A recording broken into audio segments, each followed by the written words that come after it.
Muscular Tech CEO took his twins on a blind date, pretended to be broke. What she did made he fall in love.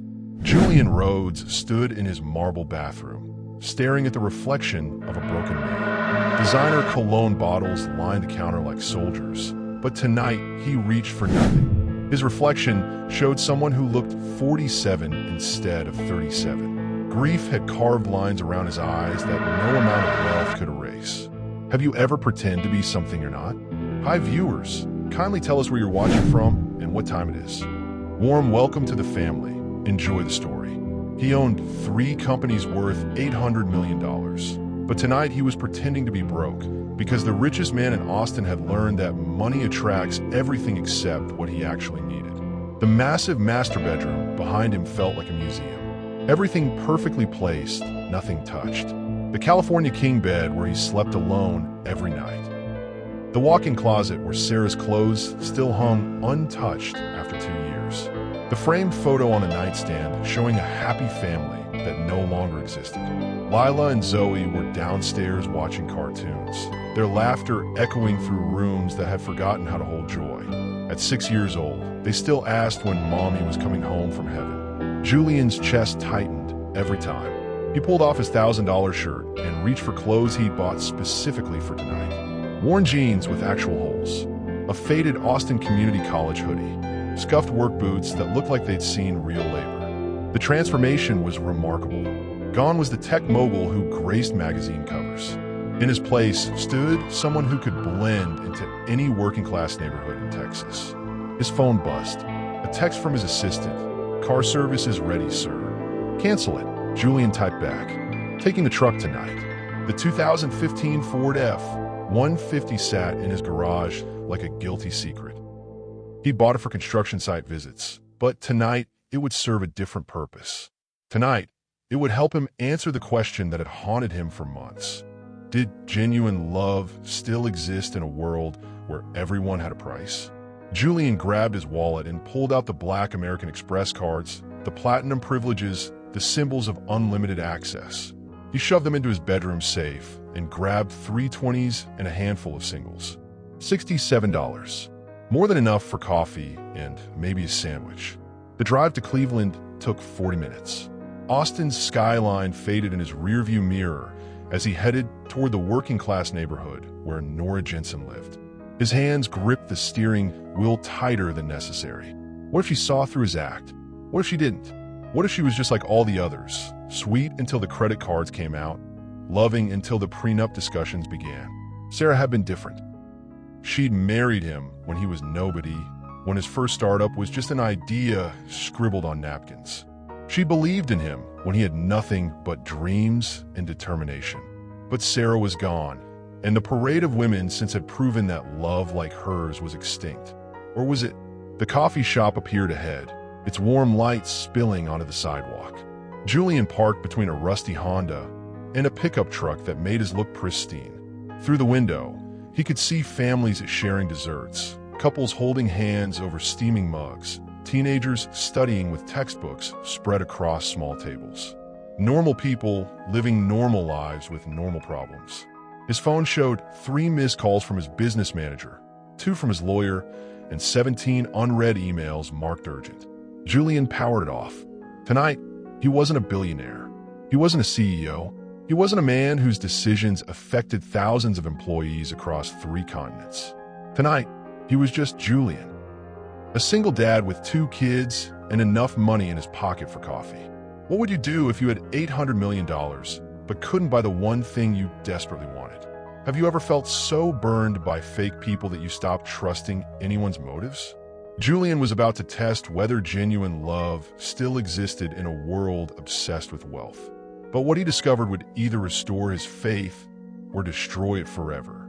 As he walked toward the coffee shop door, Julian's heart hammered against his ribs. Somewhere inside, a woman named Nora Jensen was waiting to meet him. She thought she was meeting a struggling contractor with 2 kids and barely enough money to cover dinner. She had no idea she was about to take the most important test of her life. And Julian had no idea that the woman waiting for him would see right through his disguise, not because she recognized his face, but because she recognized his pain. Nora Jensen walked into that coffee shop with $23 in her wallet and a heart worth more than Julian's entire fortune. She just didn't know she was about to prove it. The bells above the door chimed as she entered, scanning the room for a man she'd only seen in one grainy phone photo. Her friend Maya had insisted on setting them up, claiming they were perfect for each other despite never explaining why. Nora smoothed her thrift store dress, navy blue with tiny flowers, the kind of pattern that looked expensive until you saw the barely visible men near the hem. She'd spent 20 minutes choosing it, wanting to look nice without appearing high maintenance. Her eyes found him immediately. He sat in the corner booth, shoulders hunched slightly, wearing clothes that had seen better days. Two little girls flanked him, both with dark hair and serious expressions that seemed too old for their faces. One was coloring aggressively with a red crayon, while the other stared out the window like she was watching for someone who would never come. Julian looked up as she approached, and Nora felt something unexpected flutter in her chest. His eyes were the deepest brown she'd ever seen, but they carried a sadness that made her want to reach across the table and smooth the worry lines from his forehead. "Julian?" she asked softly. He nodded, starting to stand, but she was already sliding into the booth across from him. "Don't get up. You look comfortable." The little girl with the red crayon looked up suspiciously. "Are you the lady daddy's meeting?" "I'm Nora." She smiled at both girls. "What are your names?" "Lila," said the one with the crayon. "This is Zoe. She doesn't talk much to strangers." Zoe glanced at Nora briefly before returning to her window watching. Julian cleared his throat. "I'm sorry about bringing them. My babysitter canceled last minute, and I couldn't afford to reschedule with another one." The words came out rehearsed, like he'd practiced the excuse. "Are you kidding?" Nora reached into her purse and pulled out a small pack of crayons she'd grabbed from the bookstore where she worked. "I came prepared." She slid the crayons across to Lila, whose eyes widened. "You brought us presents? Just something to keep your hands busy while the grown-ups talk boring stuff." Julian watched this exchange with an expression Nora couldn't read. Surprise, maybe, or relief. "What can I get you folks?" The waitress appeared, pad ready. Nora glanced at the menu prices and felt her usual pang of anxiety. Everything cost more than she'd budgeted. "Just coffee for me, please. Black. That's it." Julian frowned. "You sure? The sandwiches look good. Coffee's perfect. I had a big lunch." The lie came easily. She'd actually skipped lunch to save money, but she didn't want Julian to feel pressured to pay for expensive food when he was clearly struggling too. Julian ordered coffee and asked for 2 chocolate milks for the girls. When the waitress left, an awkward silence settled over the table. "So," Nora said, "Maya tells me you work construction?" "General contracting. Mostly residential stuff." Julian's hands fidgeted with his napkin. "Business has been slow lately." "I get that. The bookstore where I work has been cutting hours. Seems like everyone's feeling the pinch." "You work at a bookstore?" Lila looked up from her new crayons. "That's so cool. Do you get to read all day?" Nora laughed. "Sometimes, when there aren't customers to help or books to shelve."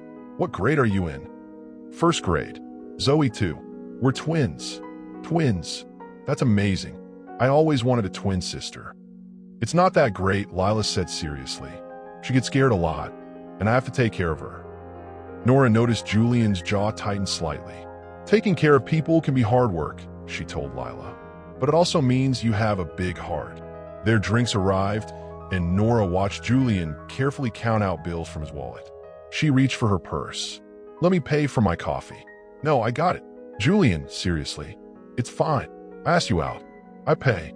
The firmness in his voice surprised her, but she recognized the pride behind it. She'd felt that same stubborn dignity when co-workers offered to cover her grocery runs, or when her landlord suggested she might need assistance with rent. "Okay," she said gently. "Thank you." They talked about safe topics, the weather, their neighborhood's favorite restaurants they probably couldn't afford. Julian was easy to talk to once he relaxed, his sense of humor dry but warm. He asked thoughtful questions about her job and listened to her answers like they mattered. But it was his interactions with his daughters that really caught Nora's attention. The way he automatically cut Lila's straw wrapper when she struggled with it. how he noticed Zoe getting restless and quietly slid a small toy across the table. The gentle way he corrected Lila's manners without embarrassing her. This was a man who understood that love showed up in small, daily actions. "Daddy," Zoe said suddenly, her first word since Nora had arrived. "I don't feel good." Julian was immediately alert. "What kind of not good, baby?" Zoe's breathing was getting shallow. The scary feeling in my chest. Nora watched Julian's face change. All the casual friendliness disappeared, replaced by focused concern. "Okay, sweetheart, look at me. Just look at Daddy." But Zoe's breathing was getting faster. Her small hands pressed against her chest. Tears started streaming down her face. Have you ever met someone and instantly felt like you'd known them forever? That moment when a stranger feels like home? Without thinking, Nora slid out of her booth and knelt beside Zoe's chair. "Hey there, beautiful girl. Can you look at me for just a second?" Zoe's panicked eyes met hers. "I know that scary feeling," Nora said softly. "Want to know a secret that helps me when it happens?" Zoe nodded slightly. "We're going to breathe like we're blowing up a balloon. Big breath in through your nose." Nora demonstrated, her voice calm and steady. "Now, push it out through your mouth like you're making the biggest bubble ever." Julian watched in amazement as his daughter's breathing began to slow. Other customers had turned to stare, but Nora seemed oblivious to everything except Zoe. "That's perfect. You're so brave. Let's do 3 more balloon breaths together." Within minutes, Zoe's panic attack had passed. She leaned against Nora's shoulder, exhausted but calm. "Better?" Nora asked. Zoe nodded. "How did you know about the balloon breathing?" "Sometimes I get the scary feelings too. A counselor taught me that trick." Julian's voice was rough when he spoke. "Thank you. Thank you." Nora looked up at him, still cradling his daughter. "She's okay. Kids are tougher than we think." But Julian wasn't thinking about his daughter's toughness. He was thinking about the woman who'd dropped to her knees on a coffee shop floor without hesitation, who'd known exactly what to do, who'd handled his daughter's crisis with more grace than most people handled minor inconveniences. When Nora insisted on splitting the $12 bill because everyone deserves dignity, Julian felt something crack inside his chest, something that had been frozen since the day he buried his wife. In 60 seconds, a 6-year-old's breakdown would reveal which woman deserved a billionaire's heart. And Nora Jensen was about to pass a test she didn't even know she was taking. The coffee shop buzzed with the usual evening crowd. Students hunched over laptops, their screens glowing like modern campfires. A young couple shared a piece of cake, feeding each other bites between whispered conversations. An elderly man read his newspaper in the corner, occasionally shaking his head at whatever headline had caught his attention. Julian tried to focus on this normalcy, but his attention kept drifting to the woman across from him. Nora had surprised him at every turn. She'd brought crayons for his daughters without being asked. She'd insisted on paying for her own coffee despite his protests. She talked to Lila and Zoe like they were people worth knowing, not obstacles to adult conversation. Most of the women he'd dated since Sarah's death had treated his daughters like inconvenient accessories. They'd smile at the girls with the same fake brightness they used when complimenting ugly art, clearly counting the minutes until the kids disappeared. Not Nora. She'd genuinely lit up when Lila showed her the crayon drawing. She'd asked Zoe thoughtful questions, even when the little girl only answered with nods or head shakes.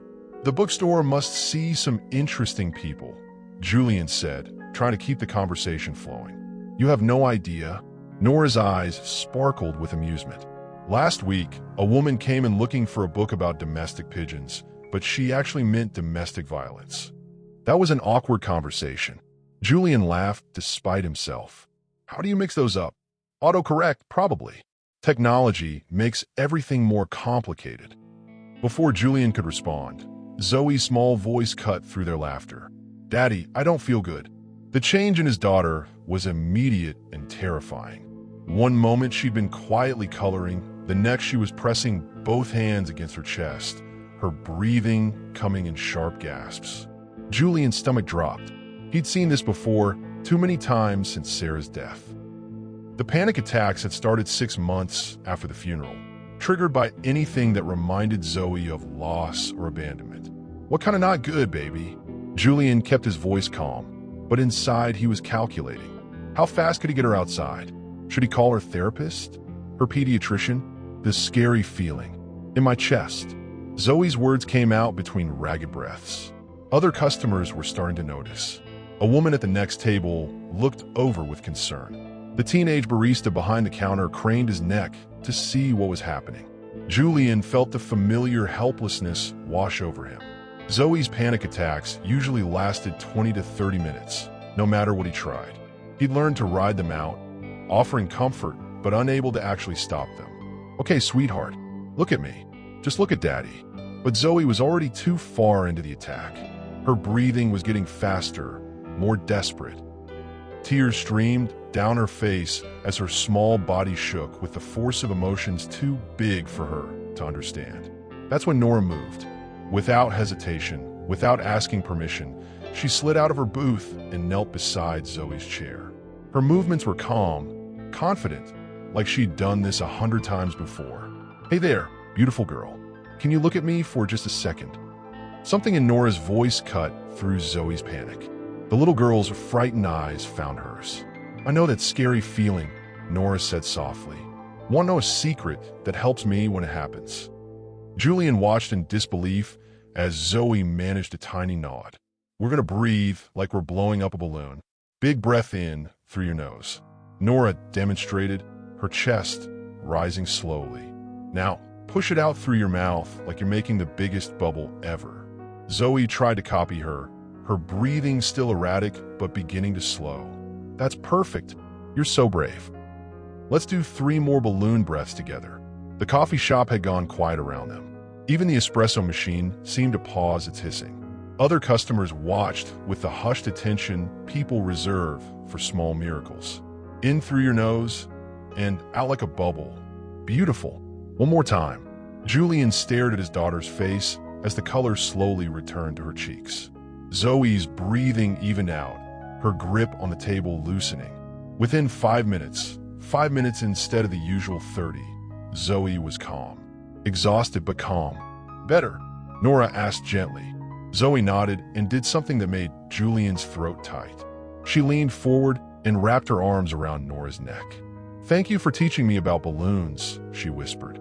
Nora hugged her back, her eyes bright with unshed tears. Thank you for being so brave.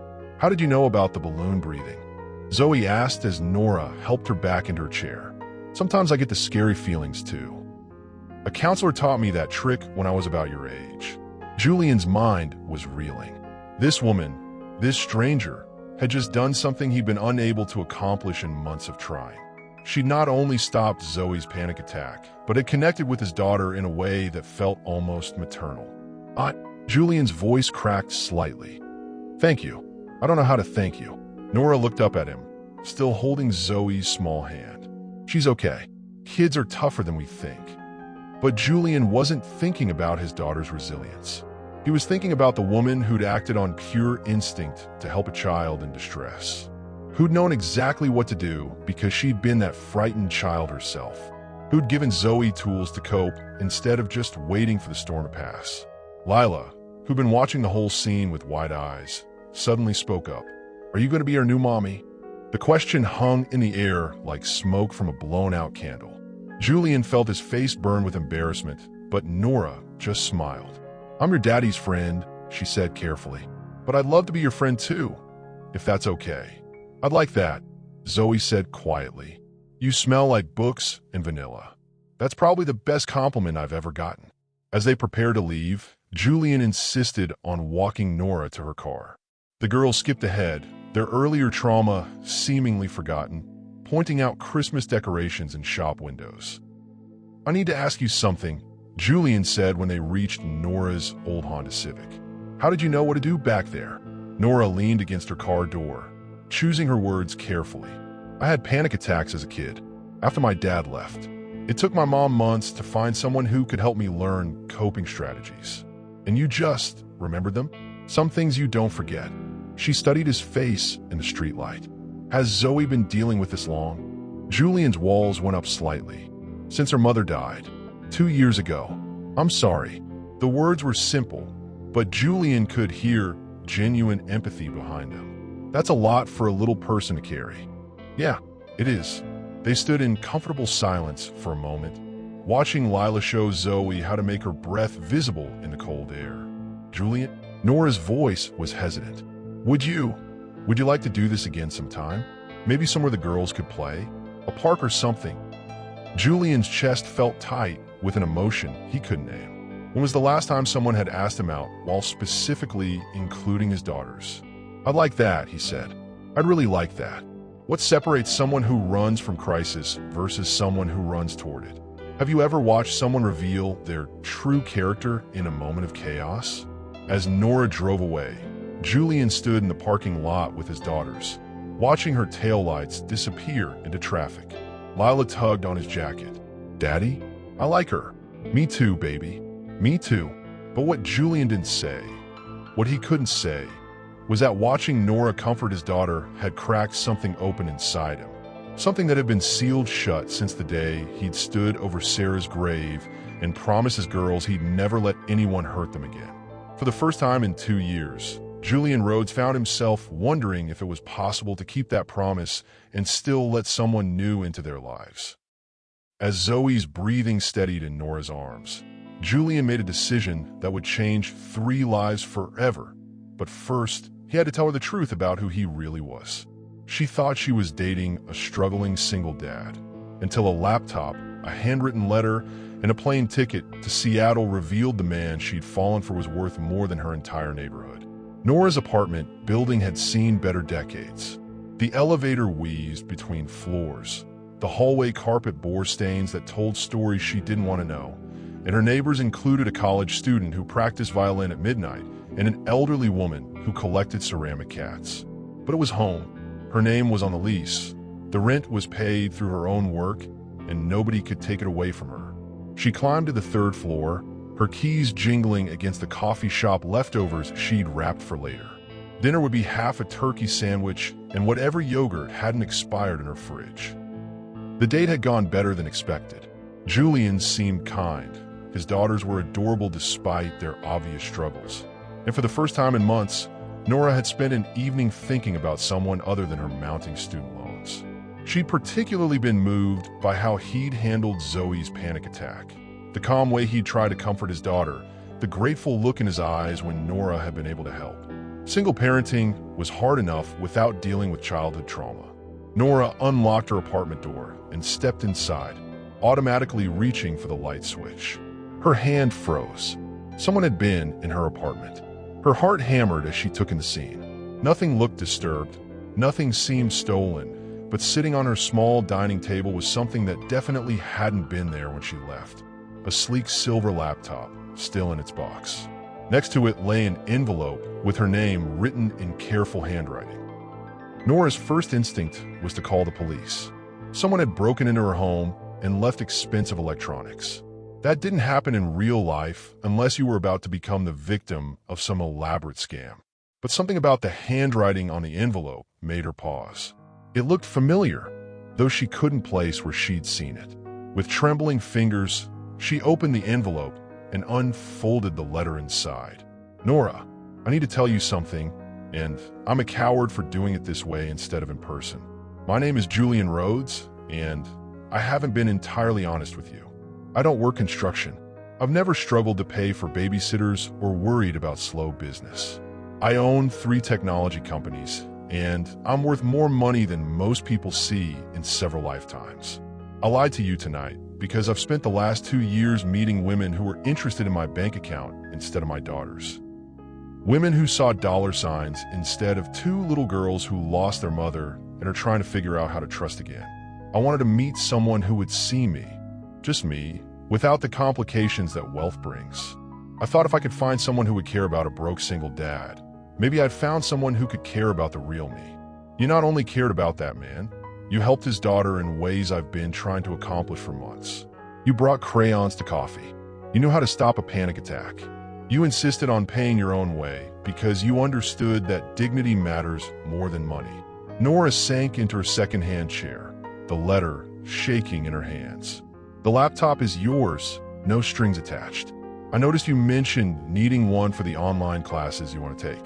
Consider it a thank you for showing Zoe that panic attacks don't have to control her. I'm flying to Seattle tomorrow for a technology conference where I'm the keynote speaker. I've included a plane ticket if you'd like to see who I really am in my real world. No pressure, no expectations. But I'd love the chance to continue our conversation as myself instead of the character I created. If you decide not to come, I'll understand. I'll also never contact you again because you deserve better than someone who starts a relationship with deception, even if the reasons felt justified at the time. But if you're willing to give the real Julian Rhodes a chance, I promise I'll never lie to you again." The girls asked if they could see you again. "Zoe specifically wants to practice balloon breathing with you. That should tell you everything about the kind of impact you made. Julian, P.S. The ticket is refundable. If you don't use it, the money goes back to the airline, not to me. I learned a long time ago that real affection can't be bought." Nora read the letter 3 times, her emotions shifting from confusion to anger to something she couldn't quite name. Julian Rhodes. The name sounded familiar, tickling the back of her memory like a song she'd heard but couldn't identify. She opened the laptop box with hands that had steadied. Inside was a note from the computer store, paid in full. Setup service included. Enjoy your studies. Jr. The plane ticket was tucked behind the laptop. First class to Seattle, departing at 10 a.m. More money than she'd spent on transportation in the last 6 months, just sitting on her table like it was nothing. Nora walked to her bathroom and stared at herself in the mirror. Her reflection showed a 28-year-old woman who worked retail, lived paycheck to paycheck, and had just discovered that the nice single dad she'd met for coffee was actually richer than some small countries. She thought about Julian's worn clothes, his careful counting of bills, his practiced explanation about not being able to afford a babysitter. Every word had been a performance, but then she remembered other details. The way he'd immediately focused on Zoe during her panic attack.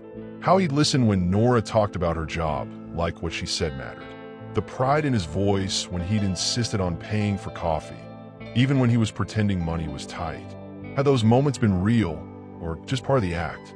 Her phone buzzed with a text from an unknown number. "This is Julian. I know you probably hate me right now, and you have every right to.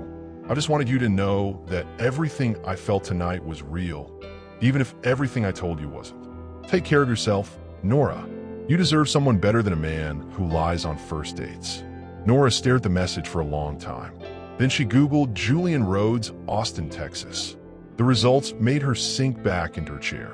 Forbes articles, tech industry profiles, photos of a man in expensive suits standing next to displays of his company's products. The same brown eyes, the same bone structure, but this Julian looked confident, powerful, completely comfortable in a world of money and influence. One article was titled, "The Widowed Tech Mogul Raising Twins Alone." Another, "How Julian Rhodes Built 3 Companies While Single Parenting." She clicked on a video interview from 6 months ago. Julian, the real Julian, sat in what looked like a corner office, wearing a suit that probably cost more than her monthly rent. "People ask how I balance business success with being a single father," he was saying. "The truth is, my daughters come first always. Every business decision I make is filtered through one question. Is this good for Lila and Zoe?" The interviewer asked about his personal life, whether he was dating. Julian's expression had closed off slightly. "My girls have been through enough loss. I'm not interested in bringing anyone into their lives unless I'm absolutely certain that person will stay." Nora paused the video. This was the man who'd sat across from her in a coffee shop, pretending to worry about money while his daughters drank chocolate milk and colored with their donated crayons.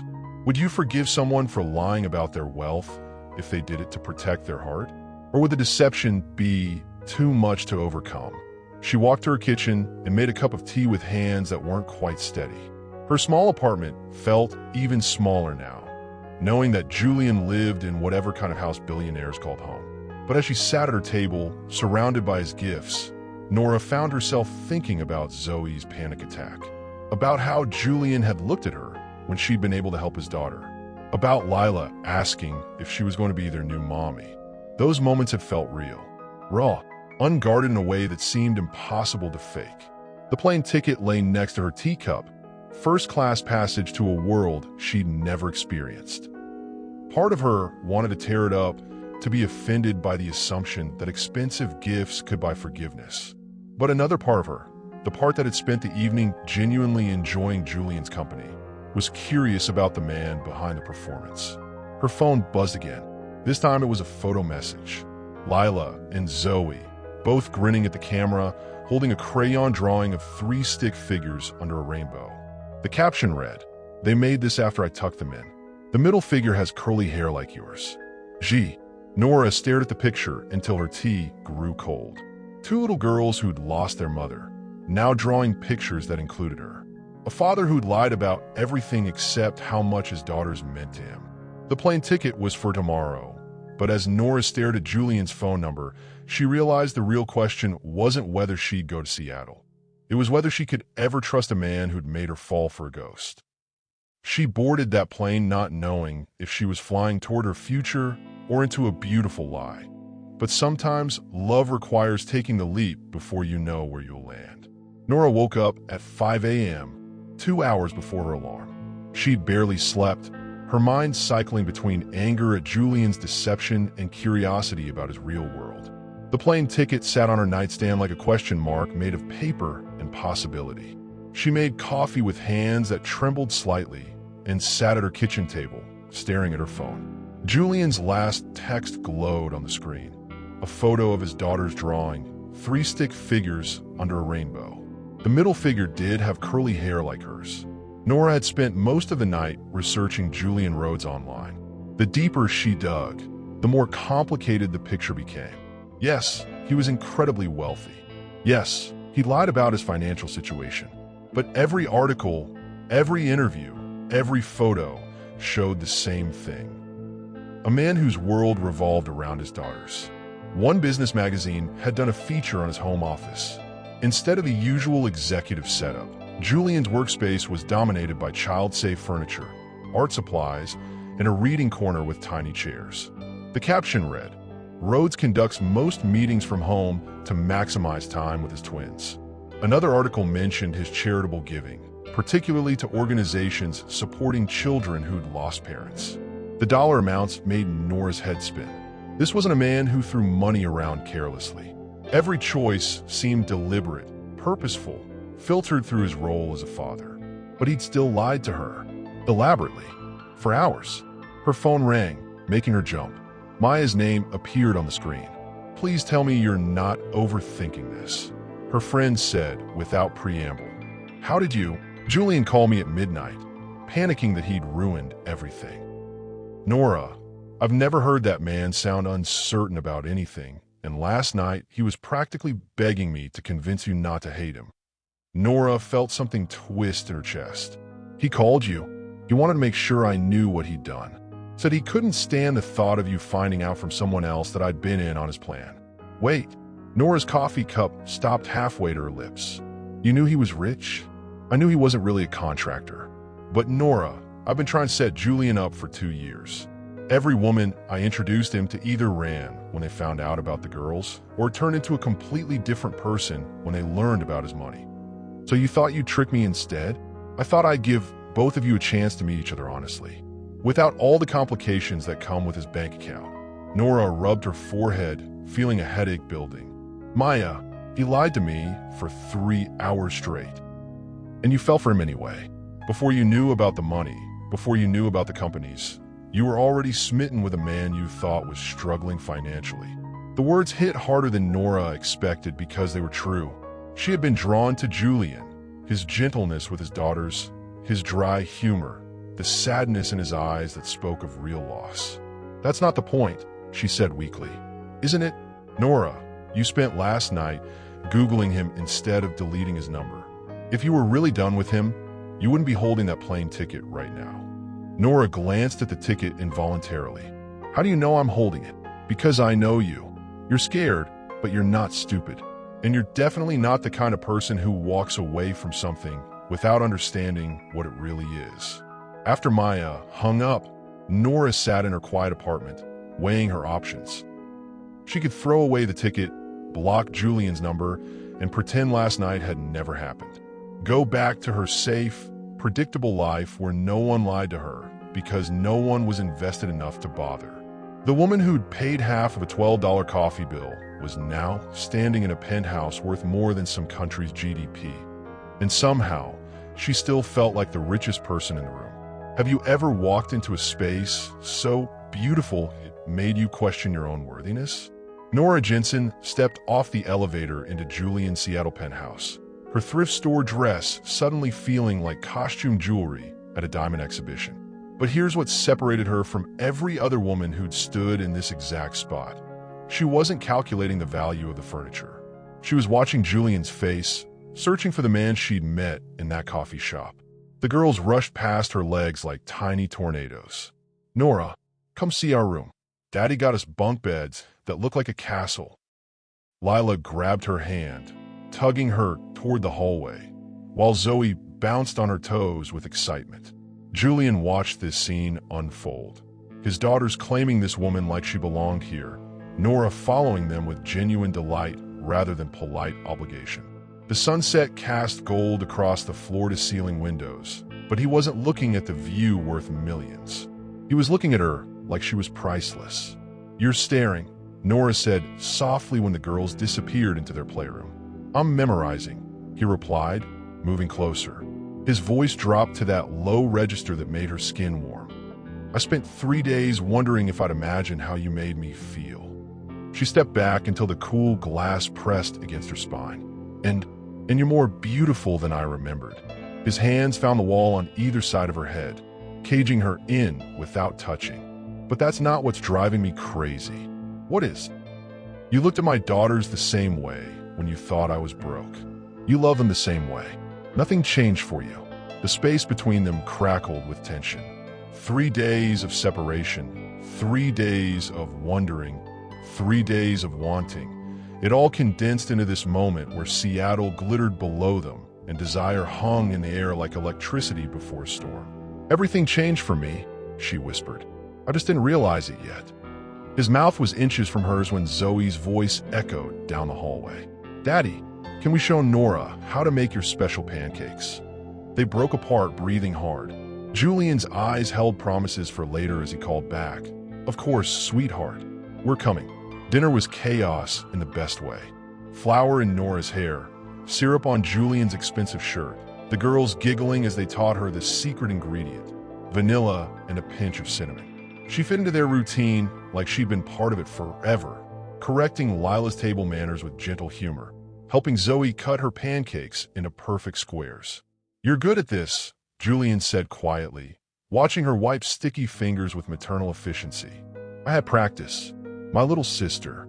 The words slipped out before she could stop them, followed by a flash of old pain. Car accident. She was 8. Nora's voice stayed steady, but Julian caught the way her hand trembled slightly as she reached for her water glass. Something shifted in his chest, recognition maybe, the understanding that passes between people who've lost pieces of their hearts and learned to keep living anyway. After the girls were tucked into bed, stories read and nightlights glowing, they found themselves alone on the balcony. The city spread below them like scattered diamonds on black velvet, but the real beauty was in the way Nora leaned against the railing, her face tilted toward the stars. "Are you going to kiss me?" she asked without looking at him. "I've been thinking about it since the elevator." "What's stopping you?" "Nothing." He moved behind her, his chest against her back, his hands covering hers on the railing. "Absolutely nothing."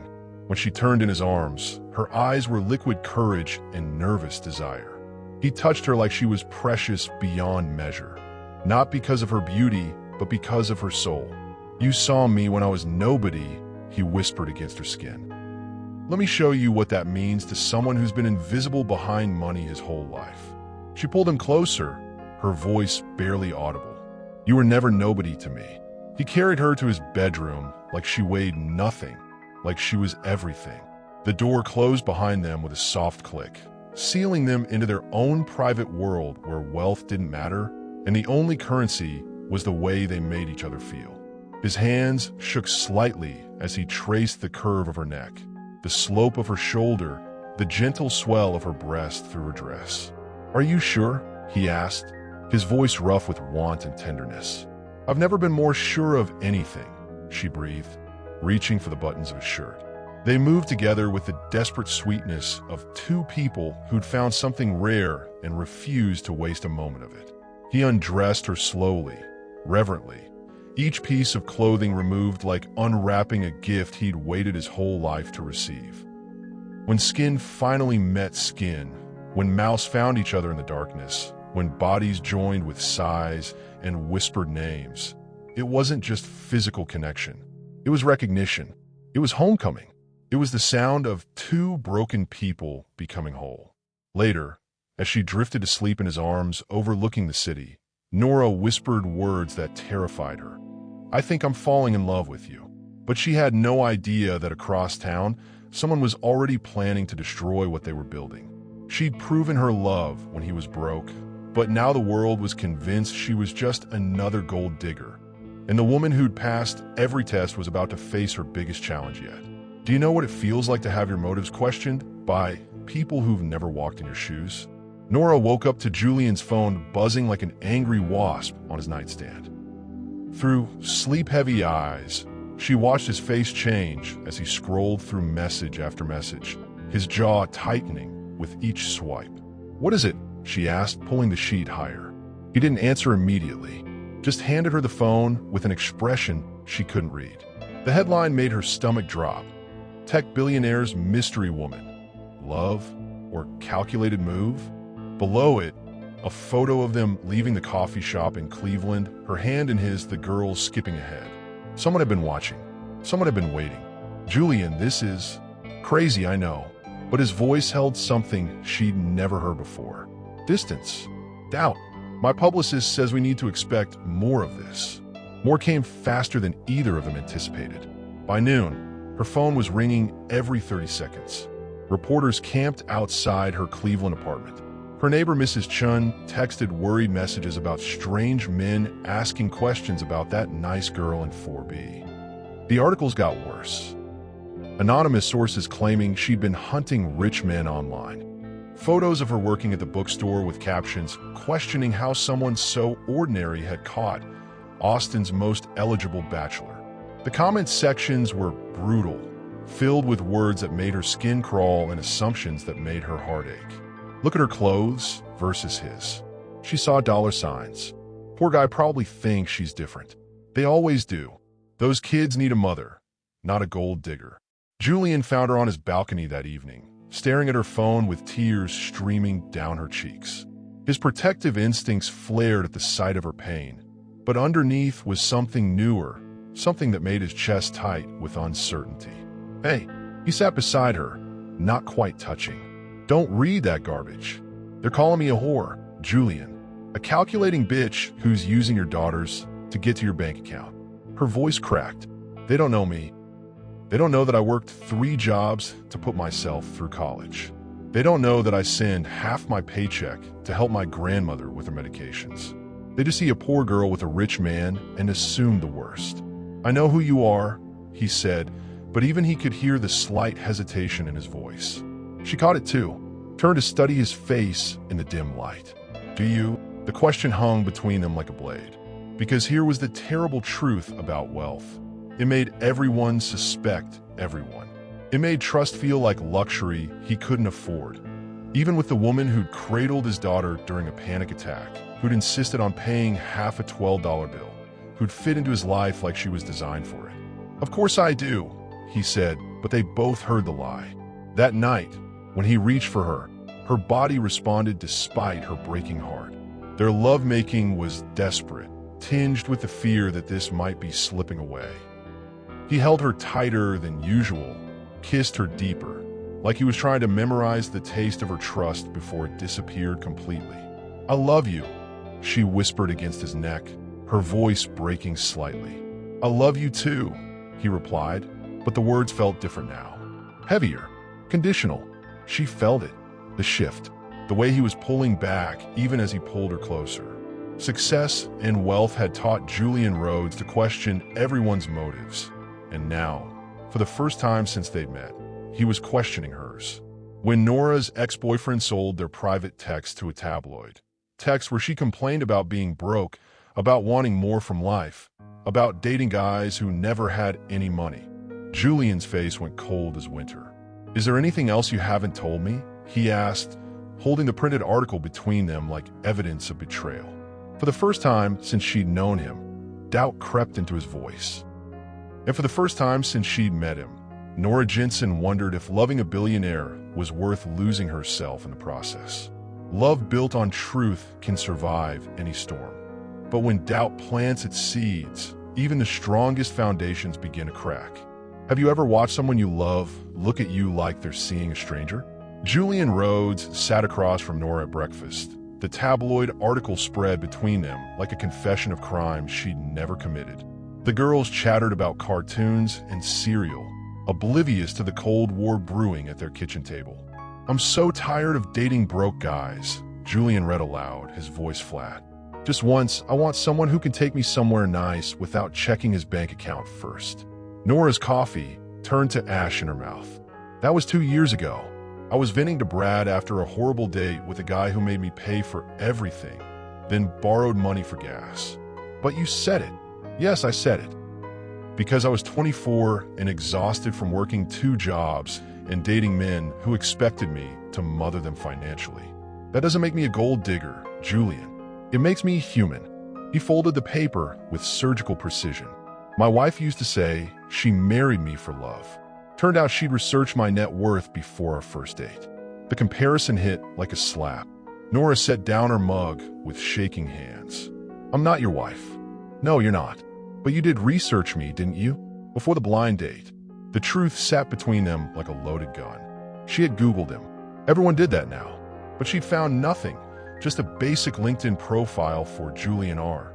With no company listed, no photos, no indication of wealth. She'd gone into that coffee shop completely blind, which was exactly what he'd intended. "I tried to research you," she admitted. "Found nothing. I went in knowing less about you than I know about the mailman." "But you tried." "Of course I tried. Every woman does basic safety research before meeting a stranger. That's not gold digging, that's survival." Their voices had risen enough that Lila looked up from her cereal. "Why are you and Daddy fighting?" The question hit them both like cold water. Nora forced a smile. "We're not fighting, sweetheart. Just talking about grown-up stuff." "Grown-ups are weird," Zoe announced, returning to her cartoons. But the damage was spreading like cracks in ice. That evening, Julian worked late, claiming urgent business calls. Nora put the girls to bed alone, their questions about why Daddy seems sad cutting deeper than any tabloid headline. When he finally came to bed, she was pretending to read. The space between them felt like miles instead of inches. "Julian, are we okay?" He was quiet, so long she thought he'd fallen asleep. Finally, "I don't know." The honesty was worse than lies would have been. She set down her book and turned toward him, her heart hammering against her ribs. "What can I do? How do I prove to you that I'm not what they're saying?" "I don't know that either." She reached for him then, her hand finding his chest, feeling the rapid beat of his heart beneath her palm. His body responded to her touch despite his emotional withdrawal, desire and doubt warring in the darkness. "Let me show you," she whispered, moving closer. He caught her wrist, not roughly but firmly. "Not like this. Not when I'm questioning everything." The rejection stung worse than the tabloids. She pulled back, wrapping her arms around herself. "So what happens now? You just stop trusting me because some reporter twisted my old texts. My lawyers are handling the media situation." "That's not what I asked." He rolled onto his back, staring at the ceiling. "I've been burned before, Nora. Badly. And I have my daughters to think about. You think I'd hurt them?" "I think people can be very good at playing roles when there's enough money involved." The words hung in the air like poison. She sat up, her heart breaking audibly in the silence. "Is that really what you think of me? After everything? I think I need to be careful. For all our sakes." She slipped out of bed, gathering her clothes from the floor. "Where are you going?" "Home. To Cleveland." I think we both need space to figure out what this really is." He didn't stop her from packing. Didn't argue when she called a cab. Just stood in the doorway watching her stuff her few belongings into her worn duffel bag. His face a mask she couldn't read. "The girls will ask where you went," he said as she headed for the elevator. "Tell them the truth. That sometimes adults need time to think." The elevator doors started to close, but his voice stopped them. "Nora, yeah, I hope I'm wrong about this." The doors closed on his conflicted face, and she was alone, falling toward the lobby and the uncertain future waiting beyond those gleaming doors. The investigation was supposed to expose Nora as a gold digger. Instead, it revealed a sacrifice so profound that Julian realized he'd been testing the wrong person all along. What would you do if someone you loved hired strangers to dig through your life, searching for proof that you were lying? Julian Rhodes sat in a sterile office across from Marcus Webb, the private investigator he'd hired to verify Nora's background. 3 days since she'd left Seattle. 3 days of radio silence that felt like years. "You're not going to like what I found," Marcus said, sliding a manila folder across the desk. Julian's stomach dropped. Here it was, proof that she'd been playing him. Evidence that his instincts had been right, that "she's cleaner than most saints I've investigated." The words didn't compute. "What?" Marcus opened the folder, revealing photographs, bank statements, employment records. Nora Jensen, 26 years old, works 40 hours a week at Cornerstone Books, takes weekend shifts at a coffee shop, and babysit for her neighbor's kids Tuesday nights. She's never been married, no criminal record, credit score of 710 despite student loans and medical debt. Julian stared at the papers. Medical debt. Her grandmother, Dorothy Jensen, 78, diabetic with early-stage dementia. Lives in assisted living facility that costs $3,200 a month. Guess who's been covering the difference between Medicare and the actual costs? The photo showed an elderly woman with Nora's gentle eyes and stubborn chin, sitting in a wheelchair by a window. Julian's chest tightened. For how long? 3 years. Ever since Dorothy's husband died and left her with nothing but medical bills. Marcus pulled out bank statements. Nora sends $1,800 every month. That's more than half her take-home pay. Julian studied the numbers. Nora's checking account balance never rose above $400. She lived paycheck to paycheck because she was keeping her grandmother alive and comfortable. There's more. Marcus produced employment records. She turned down 3 higher-paying jobs in the last 2 years. Know what? Julian shook his head, feeling sick. They all required relocation. She won't leave Cleveland because she visits her grandmother every Tuesday and Thursday. Brings her groceries, helps with medications, reads to her when the dementia gets bad. The investigation Julian had hoped would expose her lies was revealing truths that made his suspicions look ugly and small. Every accusation he'd harbored, every doubt he'd entertained, crumbled under the weight of evidence showing exactly who Nora Jensen really was. The ex-boyfriend who sold those texts. Marcus continued. Brad Morrison. She broke up with him 6 months ago when she found out he was stealing from his employer. He's been trying to get back together ever since. This was revenge. Julian closed the folder with trembling hands. He'd hired a private investigator to catch her in lies, and instead caught himself being the worst kind of fool. His phone buzzed. A text from his daughters. When is Nora coming back? We miss her pancakes. He drove to Cleveland that afternoon, breaking every speed limit between Seattle and Ohio. Found her at Cornerstone Books, shelving returns in the fiction section, looking smaller than he remembered. Sat her. She saw him through the window and went very still, like a deer sensing danger. The bell chimed as he entered. 2 customers looked up curiously at the man in the expensive suit invading their quiet sanctuary. We're closed in 10 minutes, Nora said without looking at him. I need to talk to you. I think you've said enough. He waited until the customers left, until she locked the door and flipped the sign. Only then did he approach her, holding the investigator's folder like an offering. I hired someone to check your background. Her face went white, then red. Of course you did. I was wrong. About everything. About you. She laughed, but sounded like breaking glass. Congratulations. You found out I'm exactly who I told you I was.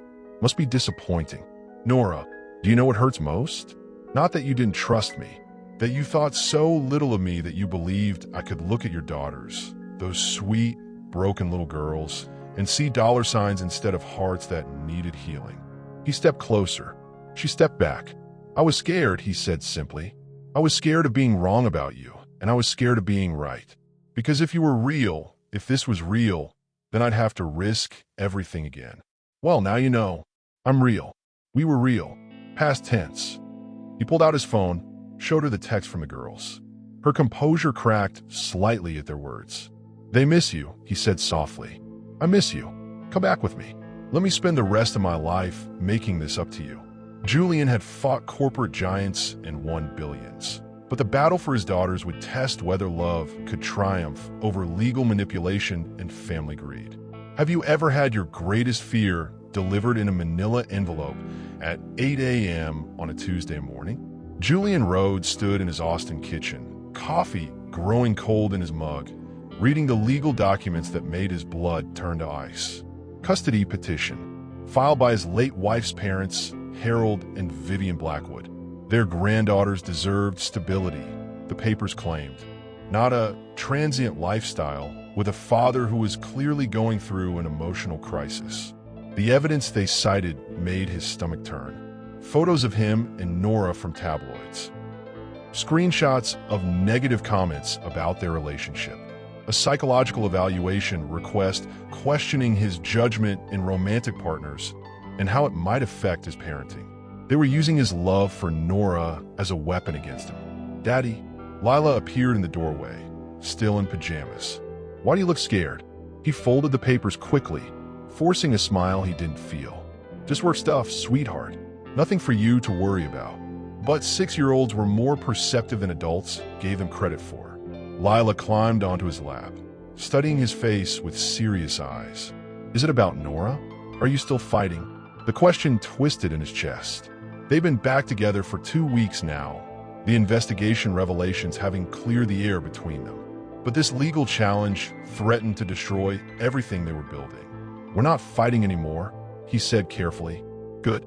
Zoe cried when she left. She thinks all mommies leave. The words hit him like a physical blow. His wife's death had taught his daughters that love was temporary, that mothers disappeared without warning. They just started believing in Nora's permanence, and now the law was threatening to rip away their sense of security again. His phone rang. His lawyer, Patricia Chun, her voice grim. Julian, we need to talk. The Blackwoods have hired Morrison and Associates. They're playing for keeps. The law office smelled like expensive leather and despair. Patricia spread the custody documents across her mahogany desk like cards in a losing hand. They're claiming you're an unfit parent due to recent instability in your personal life. They want to argue that your relationship with Miss Jensen demonstrates poor judgment that could negatively impact the children. That's insane. The girls love her. Love isn't always enough in family court. They're going to paint her as a gold digger who's manipulating you and, by extension, gaining inappropriate access to the children. Julian's hands clenched into fists.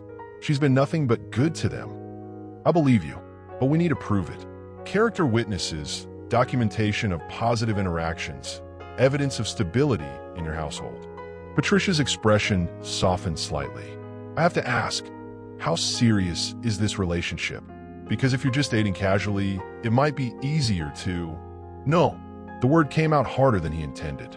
Nora isn't going anywhere. She's part of our family now. Then we fight. But Julian, you need to know what we're up against. The Blackwoods have money, connections, and grief on their side. They lost their daughter, and now they're terrified of losing their granddaughters too. Fear makes people do desperate things. That night, Julian sat Nora down and told her everything. Watched her face go pale as he explained how their love story had become evidence of his instability. They want to take the girls, she whispered. They want to try. She was quiet for a long moment, processing. Then, maybe I should step back, remove myself as a factor. No. He reached for her hands, gripping them tight. That's exactly what they want. They want to control my life by threatening what I love most. If I give in now, where does it end? But if my presence hurts your chances, your presence makes me a better father. The girls are happier, more secure, more trusting since you came into our lives. That's not instability, that's healing. Tears slipped down her cheeks. I am scared, Julian. What if we lose them? Then we keep fighting until we get them back. But we don't give up. Not on them, not on us. The custody hearing was set for 6 weeks away. 6 weeks to build a case, gather witnesses, and prove that sometimes the family you choose is stronger than the one you're born into. But as they held each other that night, both of them were thinking the same terrifying thought. What if love wasn't enough? What if the system designed to protect children ended up destroying the only real family the girls had known since their mother died? Outside, Austin glittered with its usual optimism. Inside their home, 2 adults lay awake wondering if their tomorrow would include the children who'd brought them together in the first place. In the courtroom, it wasn't just custody on trial. It was whether a woman who'd proven her love when he had nothing deserved to help raise the children who'd already chosen her as their own. Do you know what it sounds like when a gavel could split your world in half? The Travis County Family Court felt like a gladiator arena dressed in oak paneling and fluorescent lights. Julian Rhodes sat at the defendant's table, and wasn't that a twisted irony, being called a defendant for loving his own daughters? Watching opposing counsel arrange their character assassination with military precision. Harold and Vivian Blackwood sat across the aisle like aging royalty, their grief weaponized into legal strategy. They hadn't seen Lila and Zoe in 8 months, but suddenly they were concerned grandparents fighting for their granddaughter's welfare. Your Honor, their attorney began, we're here because Mr. Rhodes has demonstrated a troubling pattern of judgment that puts these children at risk. His involvement with Miss Jensen, a woman he met under false pretenses who has been the subject of numerous tabloid articles questioning her motives, shows a man making decisions with his heart instead of his head. Julian's jaw clenched. Beside him, Nora sat perfectly still, her hands folded so tightly her knuckles were white. She'd insisted on being present despite knowing she'd be torn apart. Furthermore, the attorney continued, these children have already experienced the trauma of losing their mother. Now Mr. Rhodes is introducing another temporary female figure into their lives, someone with no permanent commitment, no legal standing, and questionable character. Patricia Chin rose for their defense. Your Honor, what we're seeing here is a father who's building a stable, loving home for his daughters. Miss Jensen isn't some random girlfriend. She's a woman who's been present in these children's lives for months, who has their trust and affection, and who has consistently demonstrated maternal qualities. The character witnesses started filing in. Mrs. Rodriguez from the girls' daycare. I've seen Mr. Rhodes and Miss Jensen together with the children multiple times. She's patient, attentive, and the girls clearly feel safe with her. Dr. Sarah Kim, the twins' pediatrician. Both children have shown marked improvement in their emotional stability since Miss Jensen became part of their routine. Lila's anxiety has decreased significantly, and Zoe has become more social.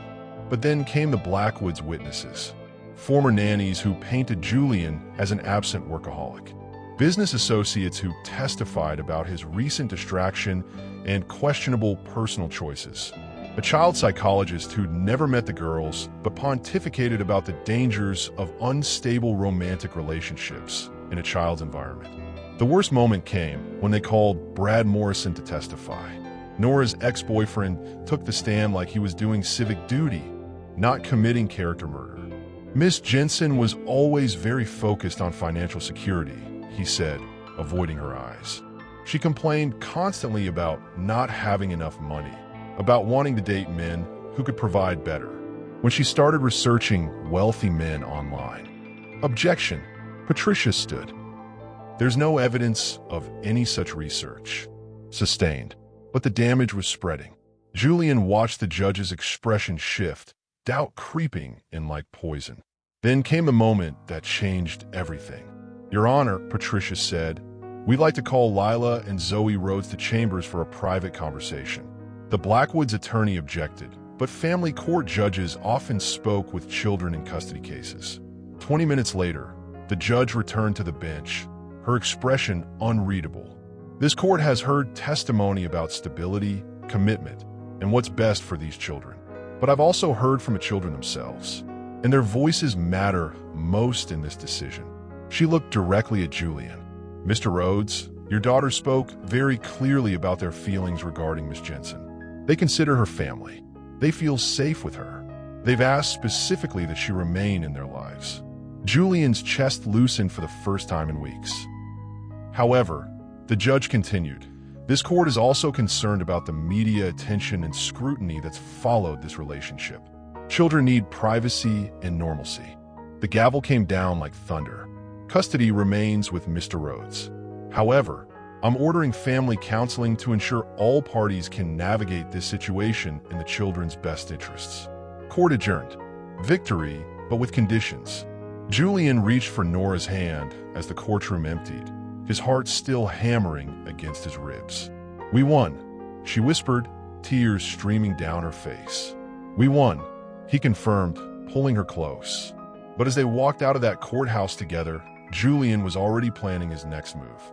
Because winning custody wasn't enough anymore. He wanted something permanent, something that would make it impossible for anyone to question Nora's place in their lives ever again.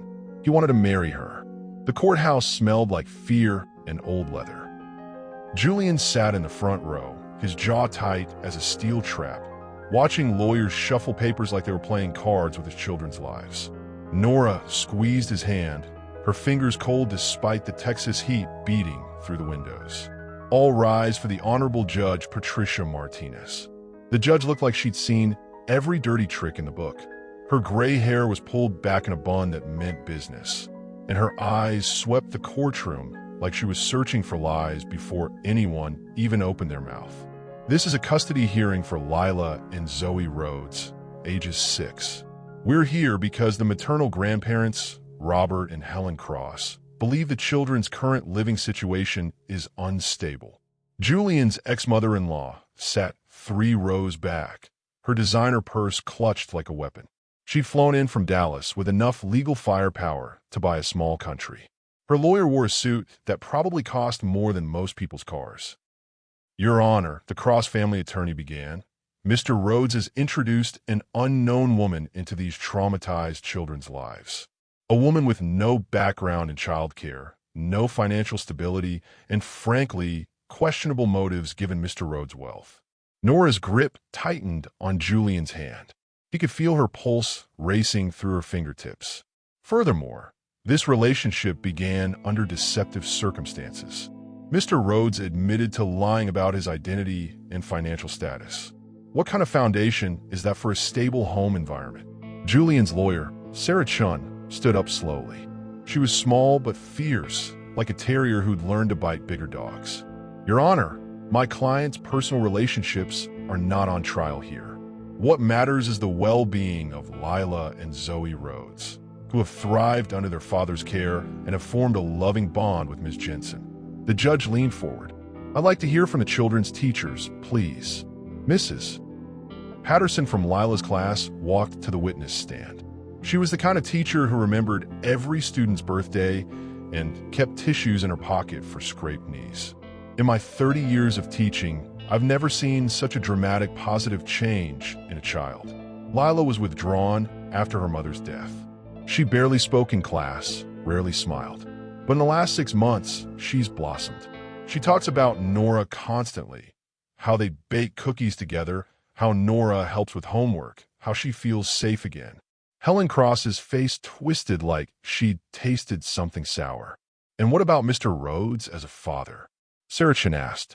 Julian Rhodes is devoted to those girls. But even the best single parent needs support. Nora has provided stability and maternal care that these children desperately needed.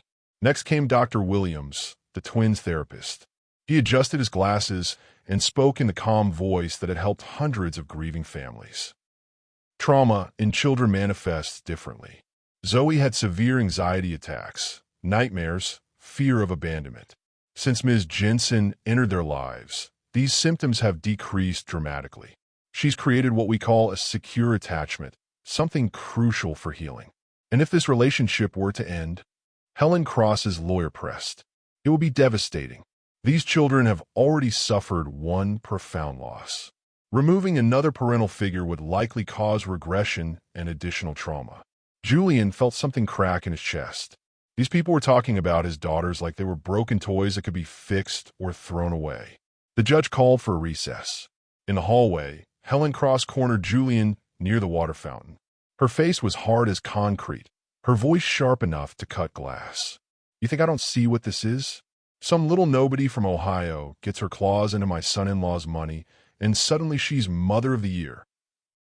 Cleveland, Nora said quietly, stepping beside Julian. I'm from Cleveland, and I fell in love with your son-in-law when I thought he was broke. Helen's laugh was bitter as black coffee. Oh, please, the poor struggling father act? How convenient. Did you rehearse that story together?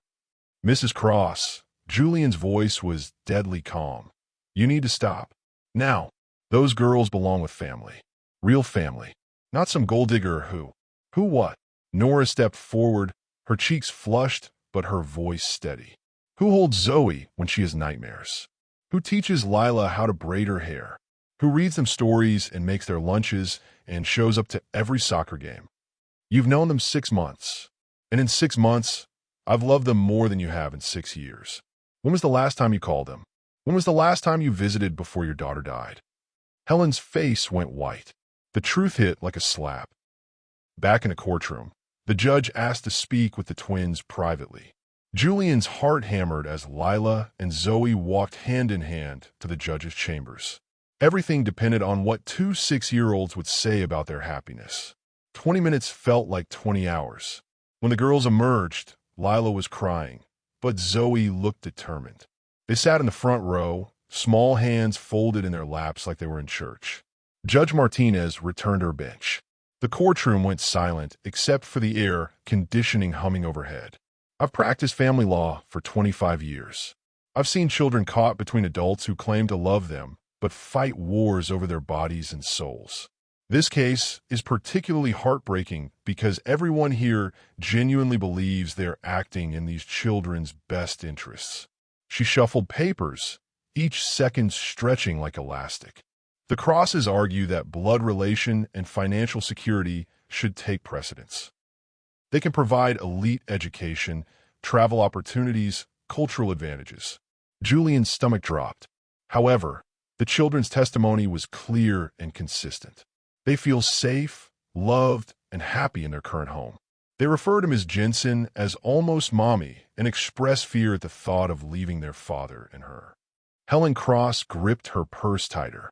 Furthermore, the evidence shows Mr. Rhodes has been an exemplary single father who has prioritized his daughter's emotional well-being above his business interests. Ms. Jensen has integrated seamlessly into their family structure and provides the maternal presence these children need for healthy development. The judge's gavel was raised. Custody remains with Julian Rhodes. The children will continue living in their current home with their father and Ms. Jensen. However, I'm ordering supervised visitation rights for the maternal grandparents, 2 weekends per month, with a court-appointed supervisor present. The gavel fell with a sound like thunder. Julian's knees nearly buckled. Nora buried her face in his shoulder, her body shaking with relief. Behind them, Helen Cross was crying, not tears of sadness, but rage. In the parking garage, away from reporters and relatives, Julian pulled Nora against his car and kissed her like she was oxygen and he'd been drowning. Her hands fisted in his shirt, her body pressed against his with desperate relief. We won, she whispered against his mouth. You won, he corrected. You fought for us when you could have walked away. You stayed when it got ugly. Those girls are mine now, too. Nobody takes my family. The word family hit him in the chest. Not his family that she'd joined, but their family that they'd built together. That night, after the twins were asleep, Julian found Nora on their bedroom balcony, staring at the Austin skyline. The city lights reflected in her eyes like fallen stars. Regrets? He asked, sliding his arms around her waist from behind. She leaned into him, her head against his chest. Only one. His heart stopped. What? I regret not telling Helen Cross exactly what I thought of her parenting skills. He laughed, the sound rumbling through his chest and her back. My diplomatic wife. Not your wife yet. He spun her around, his hands cupping her face. We need to fix that. Soon. Is that a proposal, Mr. Rhodes? That's a promise, Ms. Jensen. He carried her inside, kicking the door closed behind them. Tonight wasn't about celebrating a legal victory. Tonight was about claiming each other completely, about sealing a bond that no court could break and no family could tear apart. They made love with the fierce joy of survivors, bodies celebrating what their hearts had fought to keep. Afterward, as they lay tangled in sheets and moonlight, Julian traced patterns on her bare shoulder. "Thank you," he whispered. "For what?" "For loving them like they were yours from the beginning. For fighting for us. For staying." She turned in his arms, her eyes serious in the darkness. "Julian, they are mine." The moment Zoe had that panic attack in the coffee shop and I held her, something changed in here. She pressed his hand to her heart. "I don't know how to explain it. You don't have to. I felt it too." Outside, Austin slept peacefully. Inside, a family held each other close, knowing that love had won the first battle. But Julian couldn't shake the feeling that Helen Cross wasn't finished with them yet. The next morning, Zoe crawled into bed between them, her hair a mess of tangles and sleep. "Daddy," she whispered, "are we safe now?" Julian looked over her head at Nora, who was already reaching to smooth Zoe's hair. "We're safe, baby. We're home."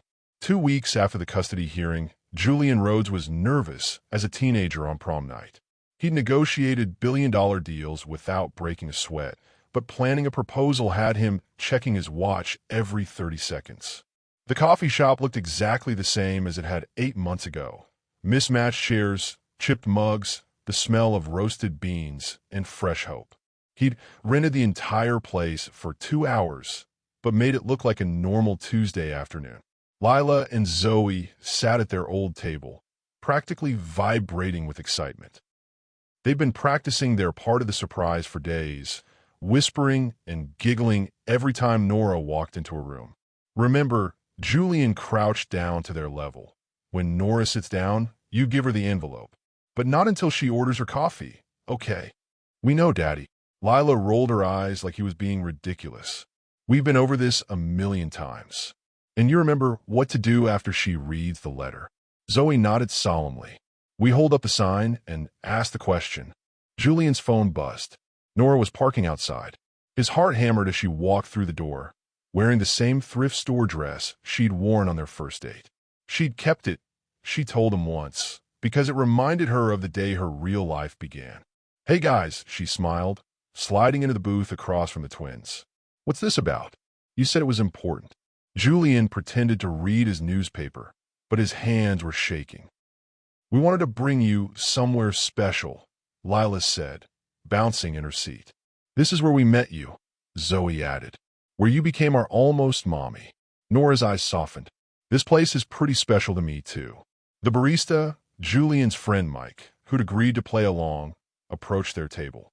"What can I get you folks today?" "Just coffee," Nora said. "Black, please." As Mike walked away, Lila pushed a cream-colored envelope across the table. "This is for you." Nora's eyebrows rose. "What's this?" "Open it," both girls said together. With careful fingers, Nora unsealed the envelope and pulled out a handwritten letter. Julian watched her face as she read, memorizing every expression. "Dear Nora, 8 months ago, a broken man walked into this coffee shop, pretending to be someone he wasn't. He was testing you, but he didn't know you were testing him right back. You saw through his disguise not because you recognized his face, but because you recognized his heart. You loved his children before you knew their father could buy them a world. You chose kindness when cruelty would have been easier. The man was me. The children are ours. The question is below." Nora's hands were trembling as she turned the letter over. At the bottom, in Julian's careful handwriting, "Will you marry us?"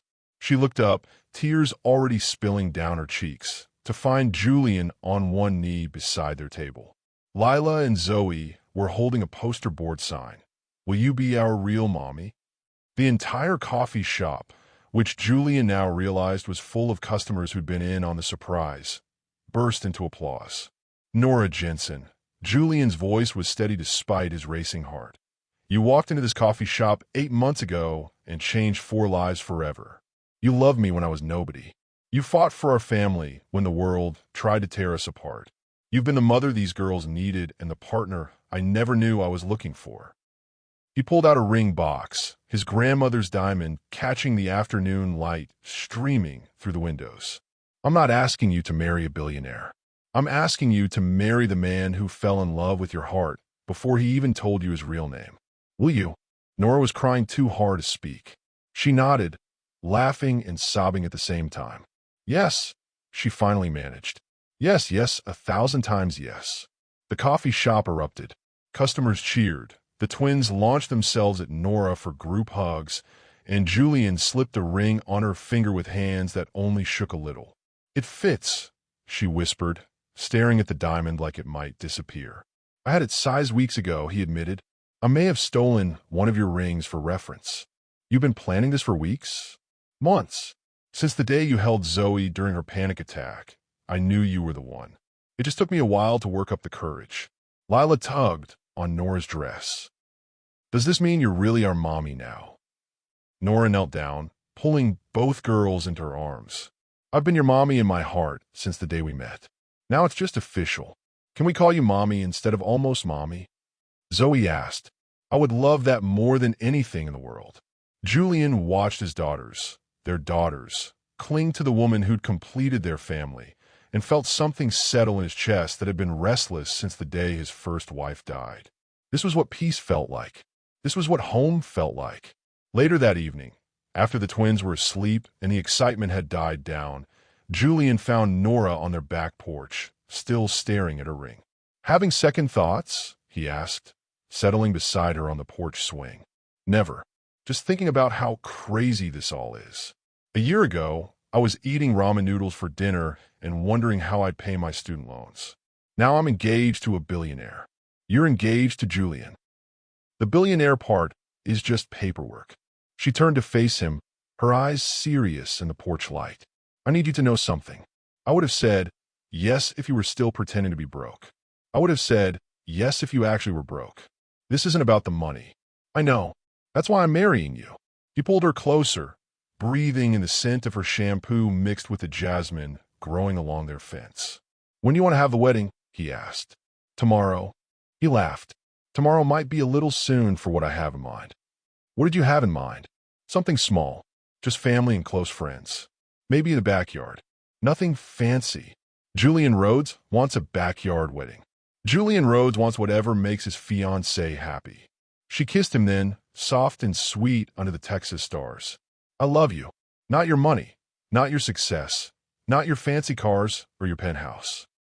I love the man who is terrified to trust someone with his children's hearts. The man who tests people because he's been hurt. The man who loves so fiercely he'll fight the world to protect his family. Our family, he corrected. Our family. They made love that night with a new tenderness, the knowledge that this was forever, changing every touch, every kiss, every whispered promise. Julian worshipped her body like a man who'd been given a second chance at happiness and refused to waste it. Afterward, as Nora traced lazy patterns on his chest, she asked the question that had been nagging at her for weeks. What if Helen Cross tries something else? What if she appeals the custody decision? Julian's arm tightened around her. Then we fight again, and we keep fighting until she understands that this family isn't breaking. She really hates me. She's scared. Her daughter is gone, and she thinks losing the girls means losing the last piece of her child. It doesn't excuse her behavior, but I understand it. You're more generous than I would be. You're marrying me. That's generous enough. 3 days later, the engagement announcement hit the Austin newspaper society page. The headline read, Tech billionaire Julian Rhodes engaged to Cleveland bookstore clerk. The article was surprisingly kind, focusing on their love story rather than their financial differences. But Julian knew the real test wasn't public opinion or newspaper headlines. It was whether they could build a marriage as strong as the love that had brought them together. As he watched Nora help the twins with their homework at the kitchen table, all three of them laughing at something silly Zoe had written, Julian felt that familiar peace settle over him again. This was his life now. Not the penthouse or the board meetings or the stock options. This homework and laughter and bedtime stories and a woman who loved him for his heart instead of his bank account. He tested her when he thought he was nobody, and she'd passed with flying colors. Now it was time to see if their love could handle him being somebody again. 6 months later, Nora Rhodes stood in her wedding dress, staring at herself in the full-length mirror of their bedroom. The dress was simple but elegant, ivory silk that hugged her curves without trying too hard to impress anyone. "You look beautiful, Mommy," Lila said from the doorway. She wore a pale pink dress and held a basket of rose petals, her job as flower girl taken very seriously. "Thank you, sweetheart. Are you ready?" Zoe appeared beside her sister, tugging at her matching pink dress. "Daddy's crying already, and the wedding hasn't even started." Nora laughed. "Happy tears or nervous tears?" "Happy tears. He keeps saying he can't believe you're really marrying him." The backyard had been transformed into something magical. White lights strung between oak trees, rows of wooden chairs facing an altar covered in jasmine and roses. 50 guests, close friends, Julian's business partners, Nora's family from Cleveland, and a few neighbors who'd watched their love story unfold. No media, no society photographers, no spectacle. Just family celebrating family. Julian's best man, his business partner David, poked his head into the bedroom. "It's time, ladies. And fair warning, your groom looks like he might pass out from happiness." Nora took a deep breath. "Okay, let's go make this official." The processional music started, not traditional wedding march, but the song that had been playing in the coffee shop the day they met. Julian had tracked it down specifically for this moment. Lila and Zoe walked down the aisle first, scattering rose petals and grinning at the guests. Then Nora appeared at the back of the yard, walking alone because she'd insisted she didn't need anyone to give her away. "I'm choosing this," she'd told Julian during wedding planning. "Nobody's giving me to you. I'm giving myself." Julian's face when he saw her nearly broke her composure. He was crying, not trying to hide it, not embarrassed by it, just openly emotional as he watched the woman he loved walking toward their future. The ceremony was short and sweet. They'd written their own vows, promising to love each other's children as their own, to build something beautiful together, to remember that the best things in life can't be bought. "You may kiss your wife," the minister said, and Julian didn't need to be told twice. The reception was held right there in the backyard, under the same lights where they danced to old country music while the twins chased fireflies. Nora's new mother-in-law, Julian's mom, who'd flown in from Portland, couldn't stop crying happy tears. "I thought he'd never love again," she whispered to Nora during the father-daughter dance. "Not after what happened to Sarah. But you brought him back to life." As the evening wound down and guests started heading home, Julian found Nora sitting on the porch steps, her wedding dress spread around her like spilled cream. "Mrs. Rhodes," he said, settling beside her. "I still can't believe that's my name now. Having regrets?" She leaned against his shoulder. "Only one." His heart skipped. "What?" "I regret not doing this sooner." He laughed, the sound rumbling through his chest. "We did it as soon as possible. Any faster, and we would have gotten married at the courthouse. Would that have been so bad? Not if it meant I got to call you my wife one day sooner." 6 months into marriage, they'd found a rhythm. Nora had quit her bookstore job, not because Julian demanded it, but because she wanted to focus on something new. Together, they'd started a foundation focused on education access for underprivileged kids. "I want to be the person who helps other people's dreams come true," she told him. "The way you help mine." The foundation headquarters was in downtown Austin, a renovated warehouse that buzzed with energy and purpose. Nora had an office next to Julian's, and some days they worked side by side, building something bigger than either of them could have created alone. The twins loved their new life. They had their own playroom at the foundation office, did their homework at the conference table, and occasionally attended board meetings where they offered surprisingly insightful suggestions about what kids actually wanted and needed. Family business, Julian would joke when other executives raised eyebrows at children in boardrooms. They're shareholders too, but it was the quiet moments that meant the most. Saturday morning pancakes with Lila and Zoe arguing over who got the most chocolate chips. Bedtime stories where Nora did all the character voices and Julian provided sound effects.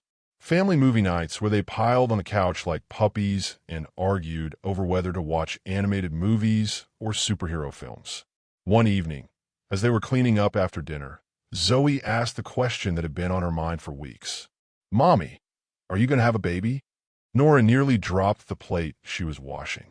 "What makes you ask that, sweetheart? Sarah's mom had a baby, and now Sarah says she's not the only kid anymore. Are we going to not be the only kids anymore?"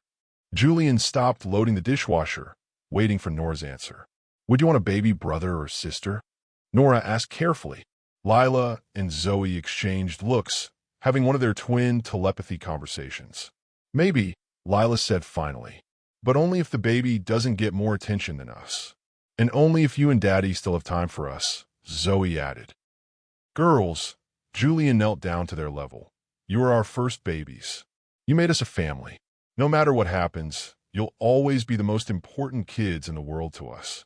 Later that night, after the twins were asleep, Julian found Nora standing in the doorway of the spare bedroom they'd been using as storage. "Thinking about redecorating?" he asked. "Maybe." Zoe's question got me thinking. He stepped behind her, wrapping his arms around her waist. "And what are you thinking?" "I'm thinking we have so much love in this house. Maybe we have enough to share with someone new." Julian's heart did a little skip. "Are you saying you want to have a baby?" She turned in his arms, her eyes bright with possibility. "I'm saying I want to have your baby. Our baby. I want to give Lila and Zoe a little brother or sister. I want to see what we create together." He kissed her then, deep and thorough, tasting the future on her lips. "When?" he asked against her mouth. Now. Now. "Well, not this exact second, but soon. I'm ready, Julian. We're ready."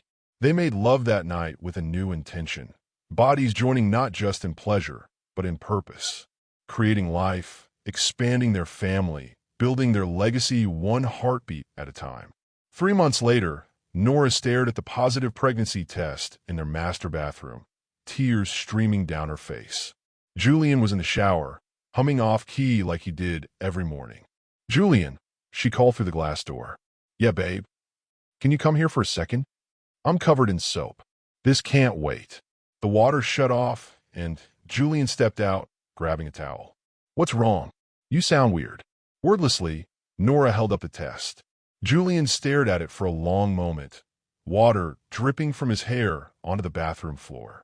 "Really?" he whispered. "Really?" He dropped the towel and lifted her off her feet, spinning her around the bathroom while she laughed and cried at the same time. "We're having a baby," he said against her neck. "We're having a baby.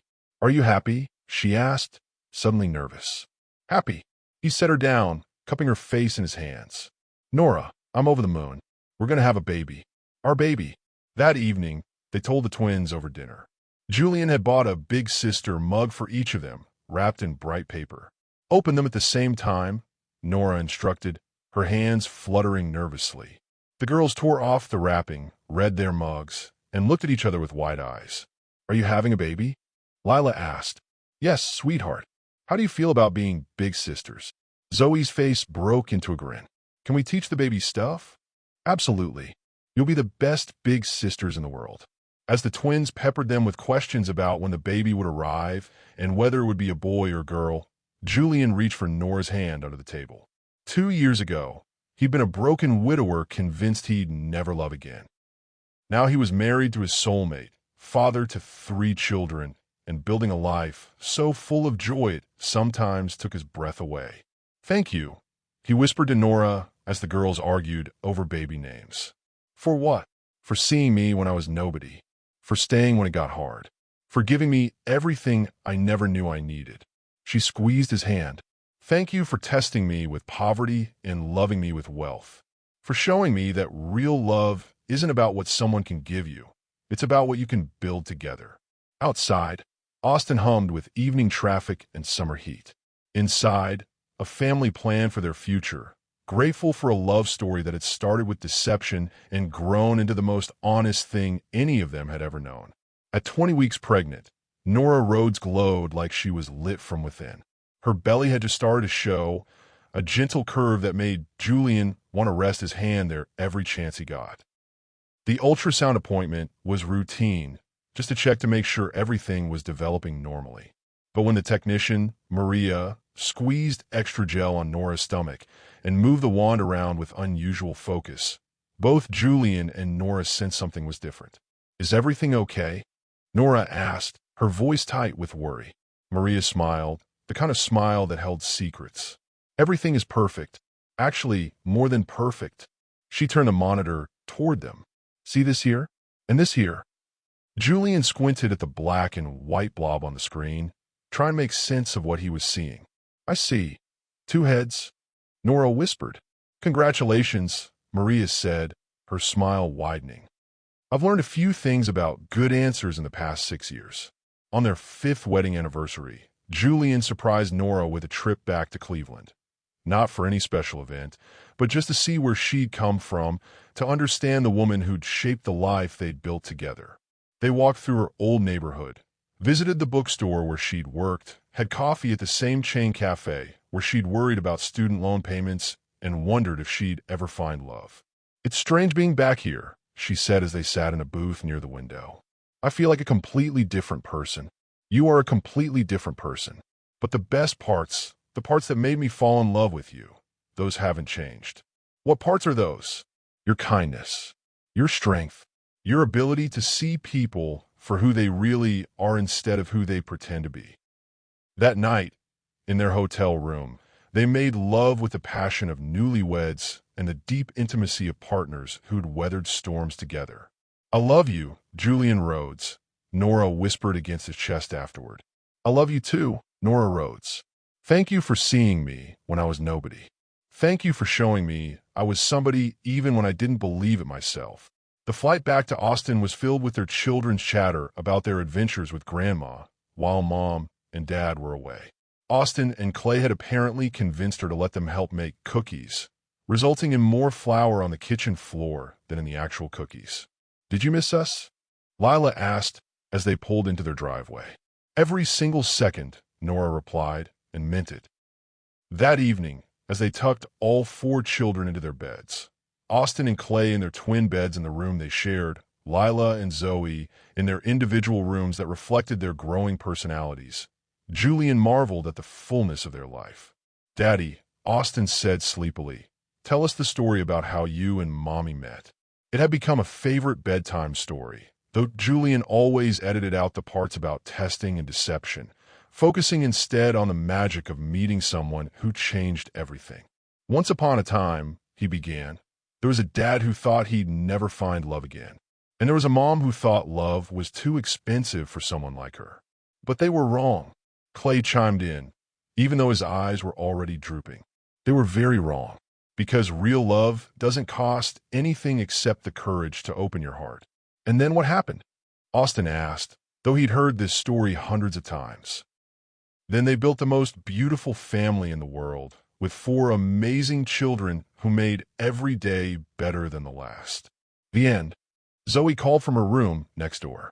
"Not the end," Julian called back. "The beginning. Every day is a new beginning when you're loved like this." As he and Nora settled into their own bed that night, Julian reflected on how far they'd all come. From a broken widower and a struggling bookstore clerk to a family of 6 who'd learned that love multiplies rather than divides.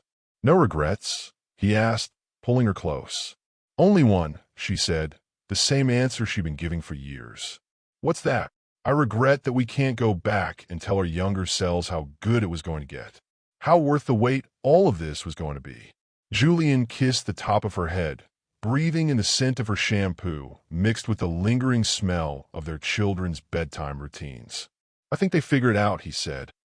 "I think they knew, even when they were scared, that what they were building was going to last." Outside, Austin slept peacefully under stars he was too young to wish on.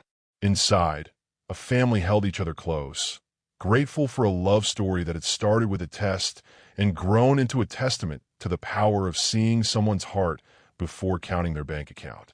The test was over. The love would last forever. Julian's legs gave out. He sank into the chair beside the examination table, staring at the screen like it might change if he looked hard enough. Twins, he repeated numbly. Twins, Nora echoed, then started laughing. Not regular laughter. The kind of laughter that bubbles up when life throws you a curveball so perfect you can't do anything but surrender to it.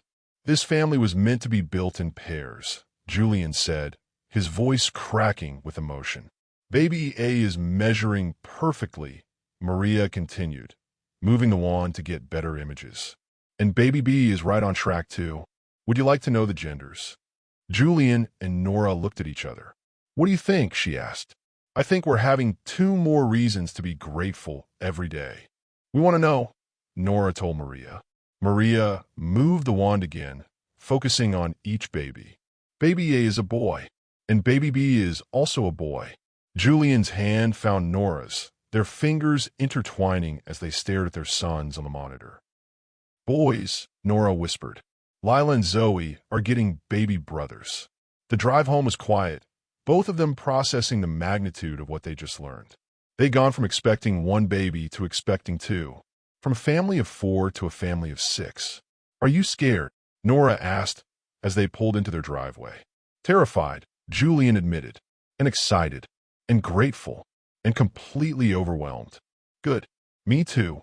The twins were at their after-school program, so Julian and Nora had a few hours to wrap their heads around the news before sharing it. We need a bigger car, Nora said, settling onto their couch. We need a lot of things. 2 cribs, 2 car seats, 2 high chairs. 2 college funds, Nora added with a weak laugh. Julian sat beside her, pulling her feet into his lap. We'll figure it out. We always do. Your mom is going to lose her mind with happiness. Helen Cross is going to lose her mind with something. Probably not happiness. They'd maintained the court-ordered visitation schedule with Julian's former mother-in-law, but the relationship remained strained. Helen was civil to Nora now, but barely. She's going to have to get used to the idea that we're not going anywhere, Nora said, rubbing her belly. These boys are going to be Lila and Zoe's brothers. Full stop. When the girls came home from school, Julian and Nora were waiting in the living room with a wrap box. What's this for? Lila asked suspiciously. It's not anyone's birthday. Open it together, Nora instructed. Inside the box were 2 small T-shirts, Big Sister to Twins, in sparkly letters. Zoe held up her shirt, reading it slowly. Big Sister to Twins? The baby is twins. Lila's eyes went wide. 2 babies, Julian confirmed. 2 little boys.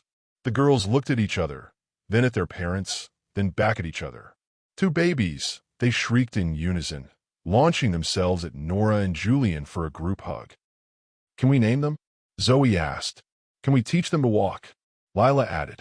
Can we hold them when they're born? Will they share a room?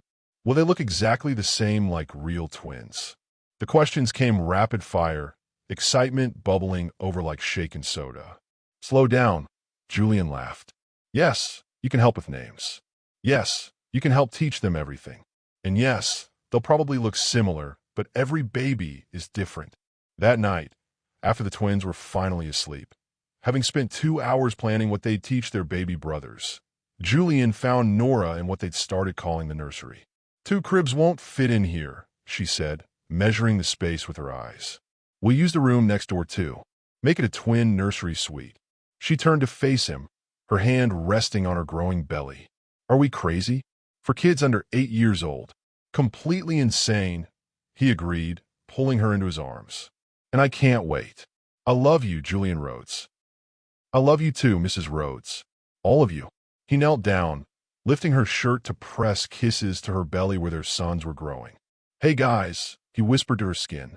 This is your dad. I can't wait to meet you. Your mom is amazing. Your big sisters are excited, and you're going to have the best life we can give you. Nora's fingers combed through his hair as he talked to their unborn children. I was so scared when your mom told me she was pregnant, he continued. Not because I didn't want you, but because I wanted you so much it terrified me. Now I can't imagine our family any other way. Later, as they lay in bed, Nora traced patterns on Julian's chest. What are you thinking about? He asked. How different this pregnancy feels. When I was younger, I used to wonder if I'd ever have kids. Now I'm carrying twins, and their big sisters are downstairs dreaming about teaching them to ride bikes. Any regrets? She shifted to look at him in the darkness. Only one. His heart did that familiar skip. What? I regret that it took us so long to get here. I wish I could go back and tell that scared woman in the coffee shop that everything was going to work out better than she could possibly imagine. Julian's arms tightened around her. That scared woman made all the right choices. She saw something worth fighting for and didn't give up. We made the right choices. Together. As sleep pulled them under, Julian's hand remained protectively over her belly, where two more pieces of their hearts were growing. 3 months later, at 31 weeks, Nora woke up in the middle of the night with a sharp pain in her lower back. Julian, she shook his shoulder. Something's wrong. He was instantly awake, the parent in him trained to respond to crisis. What kind of wrong? It hurts, and I think I'm having contractions. The next few hours passed in a blur of phone calls, rushed arrangements for the twins, and a frantic drive to the hospital. Nora's contractions were coming every 5 minutes by the time they reached the emergency room. It's too early, she kept saying as they wheeled her into labor and delivery. It's too early. 31 weeks isn't ideal, Dr. Patterson, their obstetrician, admitted. But these boys have excellent survival rates. We're going to do everything we can to stop labor, but if we can't, Julian's voice was tight with fear. Then we deliver 2 fighters who are going to spend some time in the NICU, but who are going to be just fine. The next 12 hours tested every prayer Julian had ever learned. They managed to stop active labor, but Nora remained on strict bed rest for the remainder of her pregnancy. This wasn't in the plan, she said weakly from her hospital bed. Plans are overrated, Julian replied, though his own voice shook. We'll adapt. We always do. Lila and Zoe visited every day after school, bringing drawings for their baby brothers and updates from home. Helen Cross even visited twice, her concern for the babies temporarily overriding her personal feelings about Nora. At 37 weeks, labor started again. This time, there was no stopping it. Okay, Dr. Patterson said as contractions peaked. It's time to meet your boys. Julian held Nora's hand as she pushed, her face red with effort and determination. I can see the first head, Dr. Patterson announced. One more push, Nora. The room filled with the sound of a baby's first cry. Strong, healthy, angry at being evicted from his warm home. Baby A is here, Dr. Patterson said, placing a squirming, perfect infant on Nora's chest. 7 pounds, 2 ounces. Before they could fully process the miracle in front of them, the second baby announced his arrival with an even louder cry. And Baby B makes his entrance, Dr. Patterson laughed. 7 pounds, 4 ounces. These boys are perfect. Julian stared at his sons, their sons, with tears streaming down his face. 2 perfect babies, identical except for a small birthmark on the younger twin's left shoulder. They're beautiful, Nora whispered, exhausted but glowing. They're perfect, just like their mom, Julian said, kissing her forehead.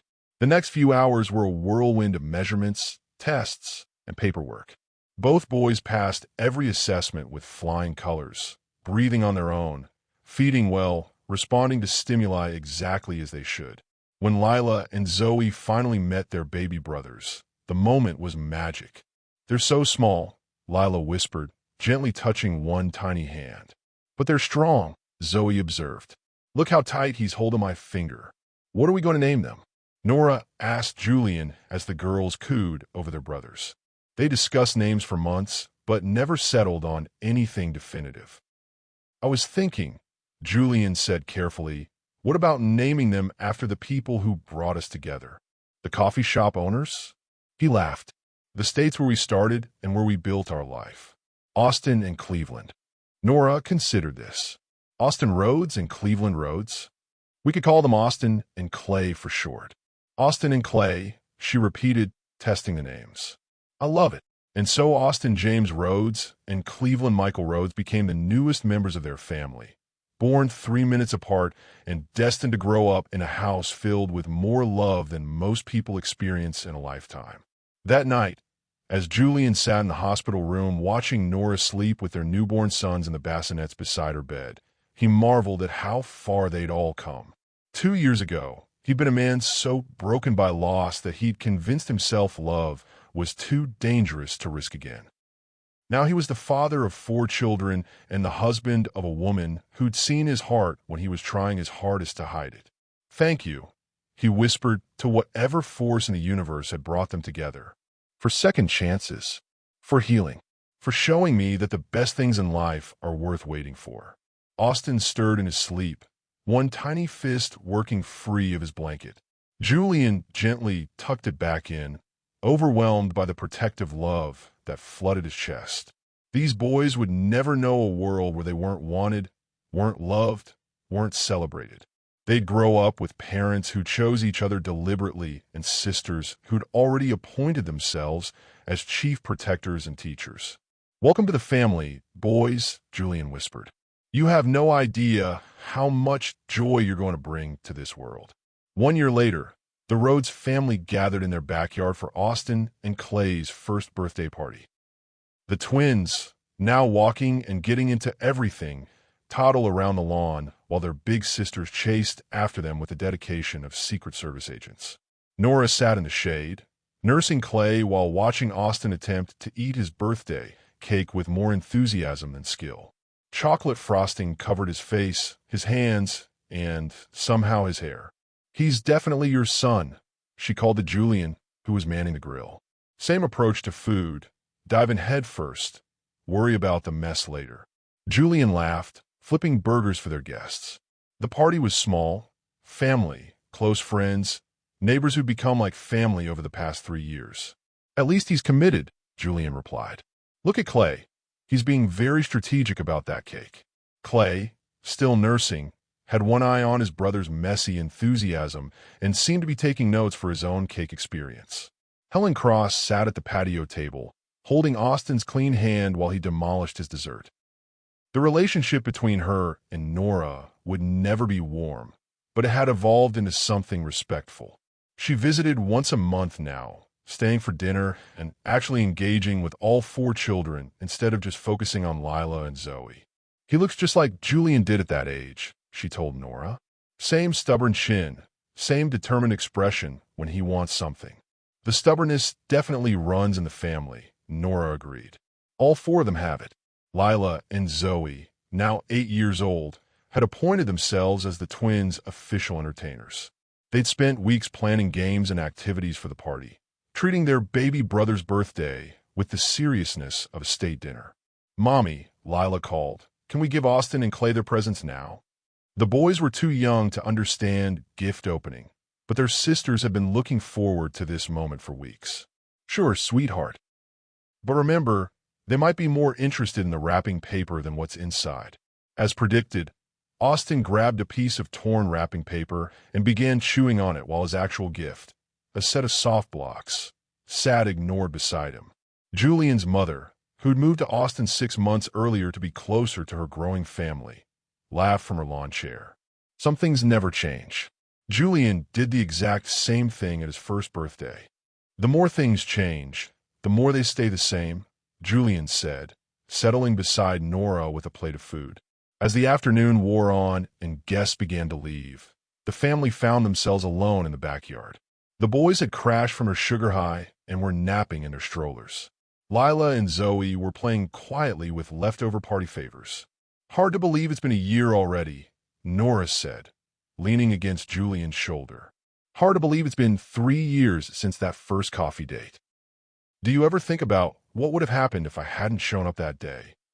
Julian was quiet for a moment, watching their daughters play while their sons slept peacefully nearby. "I try not to think about that," he said finally, "because I can't imagine any version of my life that doesn't include all of this. All of this encompassed more than just their family." In the past year, their foundation had opened 3 learning centers in underserved communities.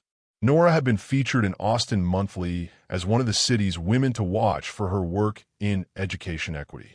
Julian had scaled back his tech involvement to focus more on philanthropy and family. "I've been thinking," Nora said carefully. "About what?" "About writing a book. Our story.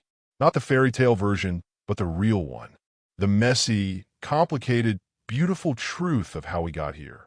Julian raised an eyebrow. You want to write about the coffee shop test? I want to write about what happens when two broken people decide to heal together. When someone sees past your worst fears to your best possibilities. When love isn't about rescue, but about recognition. What would you call it? I was thinking the test of true love. Because that's what it was, wasn't it?